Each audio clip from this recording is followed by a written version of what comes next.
बुद्धाणं बोहियाणं तिन्नाणं तारयाणं अरहंत वीतराग परमात्मा आगम वाणी को भाववंदन। बोधि प्रदाता अनंत उपकारी पूज्य विराट गुरुदेव को भाववंदन। हम सब ने सुना है, जाना है और किन्हीं अर्थों में माना है कि जीवन की चरम परिणति यानी जीवन का चरम लक्ष्य है मोक्ष। और हम सब निरंतर इसी भाव में अपनी जीवन यात्रा को गतिशील रखते हैं कि हमें किसी एक दिन मोक्ष को प्राप्त करना है। कुछ जागृत आत्माएं जो स्वयं ये सत्य जान पाती है, वो सभी के साथ इस सत्य का अनुभव बांटती भी है। उन्हीं से हमने जाना कि अपनी आत्मा पर पड़े हुए आवरणों को हटाना ही हमारी आत्मा के गुणों को उजागर करना है। और उस आत्मा को जानने के लिए, उस आत्मा का साक्षात करने के लिए अत्यंत आवश्यक है स्वाध्याय। स्वाध्याय क्या है ये भी हमने जाना। स्वयं का अध्ययन करना, निष्पक्ष अध्ययन करना, स्वयं के आवेगों को, आसक्तियों को, पकड़ को, दोषों को, कमजोरियों को जानना ही स्वाध्याय है। अर्थ हमने जान लिया, ये भी जान लिया कि स्वाध्याय की परिणति क्या है। लेकिन प्रश्न फिर वही का वही है कि ये स्वयं का अध्ययन करें तो कैसे, क्योंकि जाने अनजाने हम सब पक्ष और विपक्ष में उलझ ही जाते हैं। तो स्वयं का अध्ययन करने के लिए हमें क्या करना होगा? प्रैक्टिकली हमें अपनी जो दिनचर्या है उसमें क्या बदलाव करना होगा? क्योंकि कहना बड़ा आसान सा लगता है और सुनना भी बड़ा आसान लगता है। प्रतिपल जागृत रहो, प्रतिपल स्वयं का अध्ययन करो, प्रतिपल अपने दोषों और कमज़ोरियों को देखो। तो प्रश्न उठता है कि अगर हम दिन भर अपने दोषों को देखते रहेंगे तो हम ज़रा डिप्रेस नहीं हो जाएंगे? हम डीमोटिवेटेड नहीं हो जाएंगे? दिन भर अपनी कमियों को देखेंगे तो क्या हमारे भीतर वो कमियां मल्टीप्लाई तो नहीं हो जाएगी? ऐसे बहुत सारे डाउट्स और कॉन्फ्लिक्ट्स हैं। तो आज ज़रा जान ही लें कि स्वाध्याय करने के प्रैक्टिकल तरीके क्या हैं। कुछ एक तरीकों की चर्चा हम यहाँ कर सकते हैं। तो पहला तरीका है कि आप कोई भी एक सूत्र अपने मानस में बसा लीजिए। आप चाहें तो एक डायरी डाल लीजिए, आप चाहें तो अपने जो फ्रिज है या अलमारी है उसके ऊपर एक मैग्नेट लगाकर वो बड़े सुंदर शब्दों में वो सूत्र लिख दीजिए। जैसे हमने एक सूत्र लिया, निमित्त सदा निर्दोष है, राइट। अब इस सूत्र को आप हर जगह लिख सकते हैं। आप चाहें अपने स्टेटस पर डालें, आप चाहें अपने व्हाट्सएप के डिस्क्रिप्शन पर डालें, कहीं पर भी डाल सकते हैं।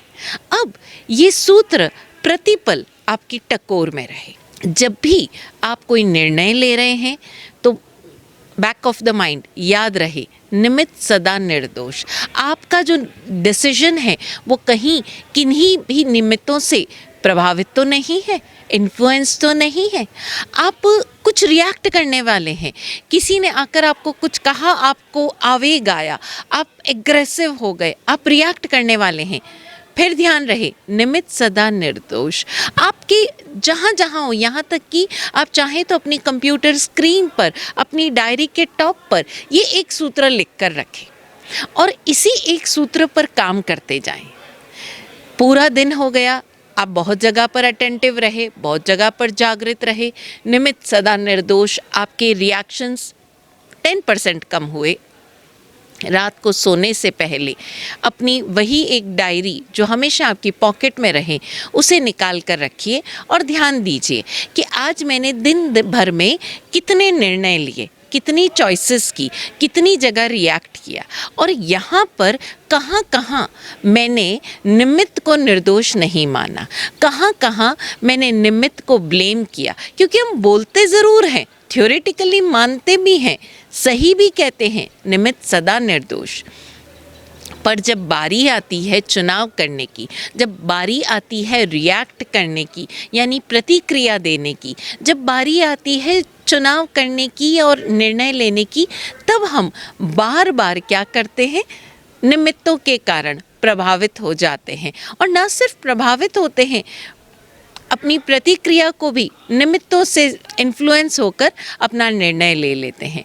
तो हम ज़रा यहाँ पर चेक करें, उस डायरी में बाकायदा नोट करें कि आज मैंने ये निर्णय लिया, इसमें मैंने निमित्त से प्रभावित हुआ, ये निर्णय लिया, यहाँ पर मैंने निमित्त को दोषी माना, मेरा ये जो रिएक्शन था यहाँ पर मैं निमित्त के आवेग में आकर, निमित्त से प्रभावित होकर मैं आवेशित हुआ।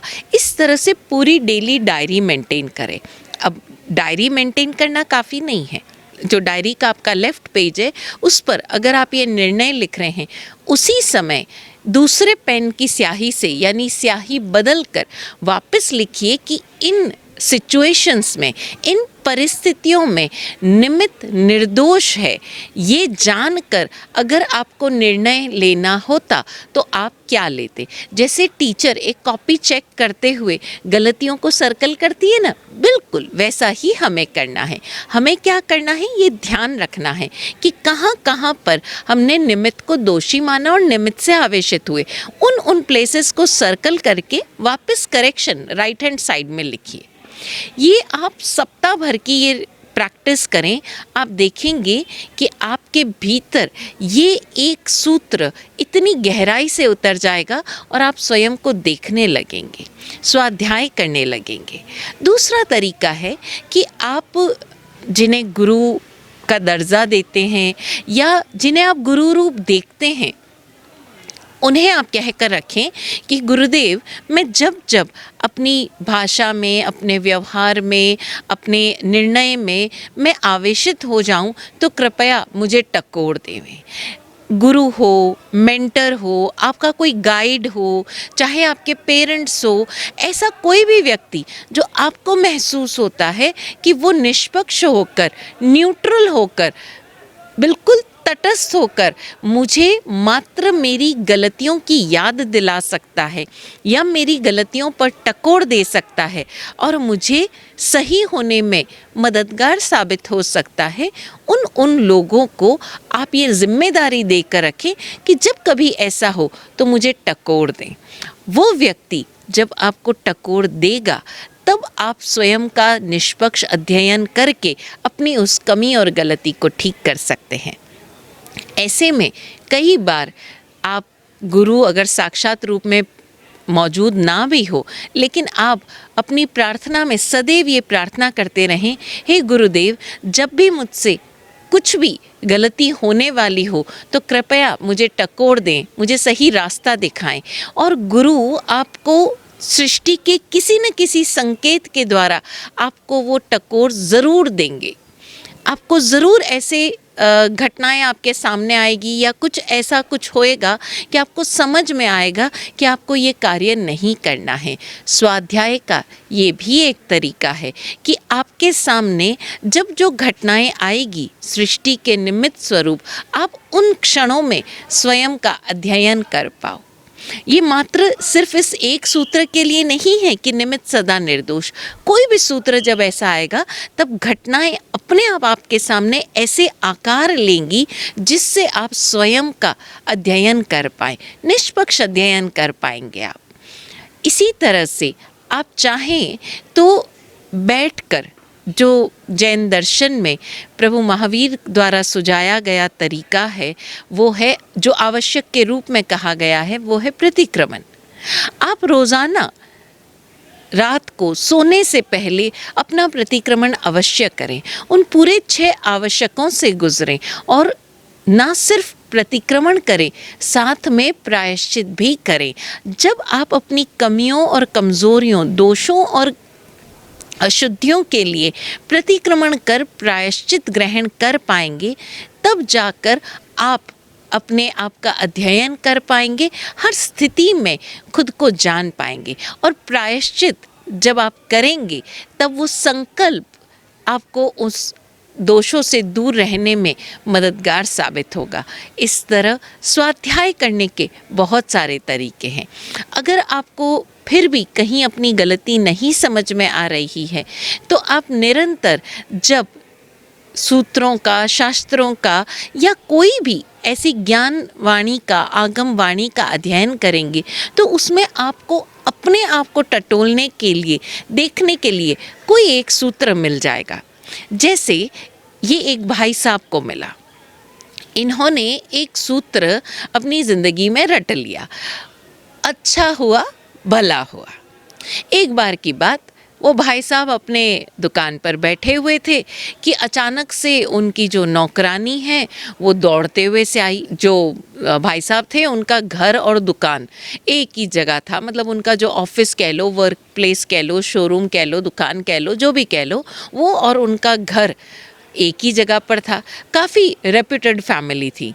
तो जो घर की नौकरानी थी वो दौड़ी दौड़ी आई, अरे आपको पता है सेठानी जी का वो नया जो हीरो का हार था जो अभी आपने एनिवर्सरी पर लेकर दिया, वो खो गया है।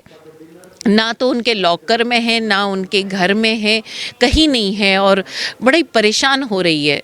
तो सेठ जी ने बोला, अच्छा हुआ भला हुआ।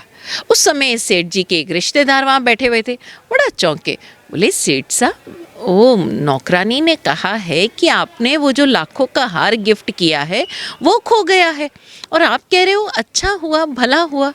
बोले ठीक है ना, वो हार जब गिफ्ट किया सेठानी खुश हो गई, मतलब उनकी वाइफ है वो खुश हो गई, तो भाई मेरी सेठानी खुश हो गई, मेरा तो इतना ही मंतव्य था। और वैसे भी चीज़ें हैं, आनी हैं, जानी हैं, कौन सी टिकनी है, कल को मैं नहीं रहूँगा, वो हार रह भी जाएगा तो क्या हो जाएगा, सेठानी नहीं रहेगी तो क्या हो गया, अरे एक दिन के लिए तो वो हीरो की मालकिन बन गई, बहुत है, तो जितना है क्या आसक्ति रखना। ऐसा कहकर सेठ जी ने उनको बड़े अच्छे से समझाया।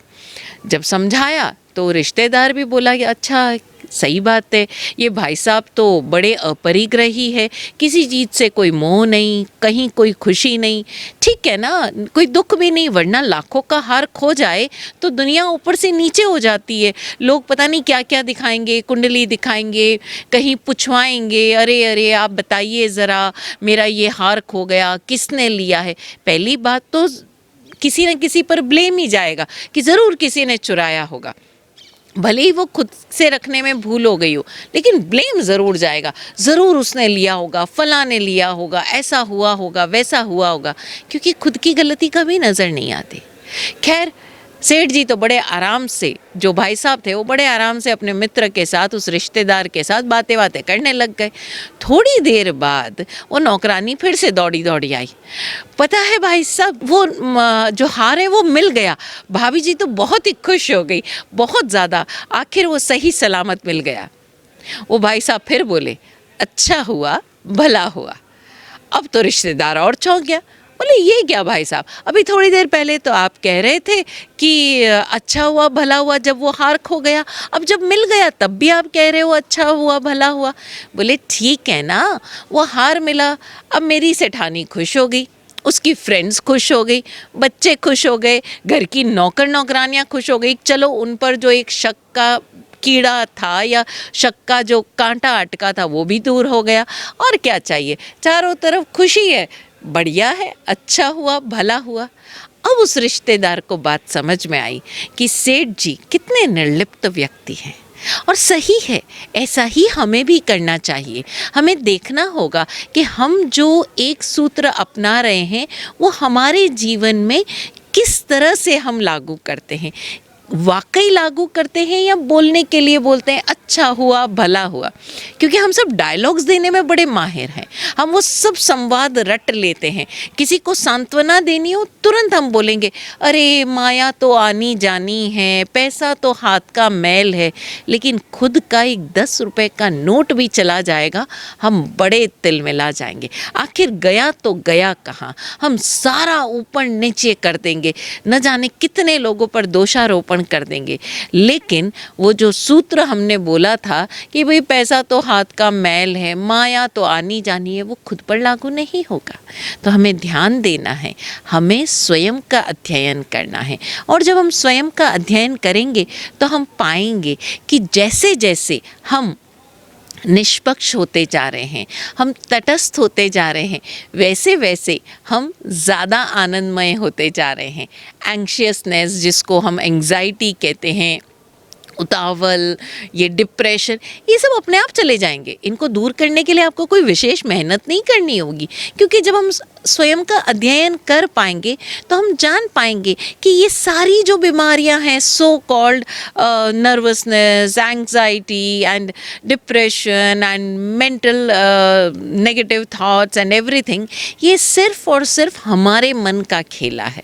और जब हम अपने मन के इस खेले को देखने में बिल्कुल खुद को रोक लेंगे, इस खेले से स्वयं को दूर कर लेंगे, तो मन क्यों ये खेल रचेगा? अरे भाई, कोई ऑडियंस ही नहीं होगी तो खेल किसके लिए रचा जाएगा? जब हमारा मन हमारे काबू में आ जाएगा, उसे समझ में आ जाएगा, मैं चाहे जितने स्वांग रच लूँ, लेकिन मेरा ये जो मालिक है ये कहीं फिसलने वाला नहीं है, ये कहीं बदलने वाला नहीं है, तो मन ये सारे स्वांग रचना अपने आप बंद कर देगा।